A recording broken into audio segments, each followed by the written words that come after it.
bonsoir à tous et bienvenue sur France 3 Picardie. Nous reviendrons dans ce 19-20 sur ce premier tour de l'élection présidentielle, bien sûr, avec le duel annoncé François Hollande face à Nicolas Sarkozy. Et la surprise, c'est le score de Marine Le Pen, surtout dans notre région avec 25% des suffrages. La Picardie est devenue la région qui a le plus voté Front National en France. Pourquoi la Picardie est devenue un bastion du FN ? Et Michel Guignot, le patron du Front National en Picardie, nous a rejoint sur ce plateau. Merci de nous avoir rejoints. On vient de le voir, on le voit avec ses résultats. On l'a dit avec Patrick Lehung, la Picardie confirme son statut de bastion du Front National. Vous, oui. Ça ne vous étonne pas? Écoutez, je suis toujours ravi déjà d'un bon résultat, évidemment. Mais je crois que la Picardie a quand même déjà prouvé un certain nombre de fois, que ce soit aux élections présidentielles, aux élections régionales, aux élections locales, que nous avons un très bon ancrage, un fort ancrage dans cette région, sur les 3 départements, que ce soit d'ailleurs l'Aisne, qui aujourd'hui est le premier département de Picardie, l'Oise ou la Somme. Et effectivement, je crois que l'action politique que nous y menons, mais aujourd'hui c'est plutôt l'action politique menée par Marine Le Pen sur tout le territoire, entre autres en Picardie, qui fournissent ces résultats. Alors, 25% des voix, la Picardie est la région de France qui a le plus voté pour Marine Le Pen. On va le voir après, le palmarès, entre guillemets, des régions qui votent le Front National. Il y a ensuite la Corse et troisième sur le podium des régions FN, il y a la Champagne-Ardenne.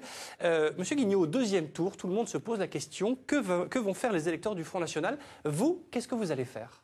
Eh bien, vous aurez la réponse le 1er mai. Nous aurons d'ailleurs la réunion du bureau politique le lundi précédent le 1er mai, puisque le 1er mai, c'est un mardi. J'invite d'ailleurs tous nos amis, nos sympathisants à nous rejoindre pour le défilé du 1er mai et place de l'Opéra, où Marine donnera un petit peu son positionnement. Marine Le Pen s'est positionnée comme la chef de l'opposition. Ça veut dire qu'on peut se dire que vous voulez affronter, en tout cas en tant qu'opposition, la gauche.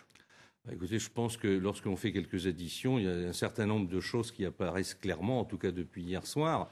C'est vrai que le président de la République porte l'entière responsabilité d'une possible accession au pouvoir. Est-ce que vous ferez chuter Nicolas Sarkozy? Est-ce que vous voulez le faire chuter? Écoutez, je pense que nos électeurs, comme les Français, tireront le bilan, en tout cas de cette campagne électorale, et tireront aussi le bilan de la quinzaine qui vient, puisque la campagne électorale continue. Nous y jouerons un autre rôle, mais nous jouerons un rôle quand même dans cette campagne électorale. Et puis je crois que Marine Le Pen s'exprimera donc le 1er mai et nous relayerons bien sûr ces consignes. Et on l'entendra. Merci beaucoup Michel Guignot, patron du Front National Picardie. Les Isariens se démarquent du reste de la région. Dans un mouchoir de poche, Marine Le Pen arrive en 2e position, talonnée de près par François Hollande. Mais le véritable enseignement du scrutin, c'est la percée du vote FN. 10 points en plus pour la candidate par rapport à 2007 et des pics jusqu'à 34% dans des communes rurales comme ici à Marseille-en-Beauvaisis. C'est plus un vote de protestation mais un vote d'adhésion. Le siphonnage qui se faisait par M. Sarkozy aux dernières élections présidentielles n'a pas du tout fonctionné.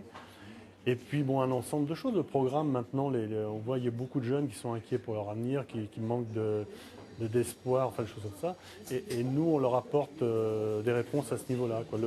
Le mensonge UMPPS ne fonctionne plus.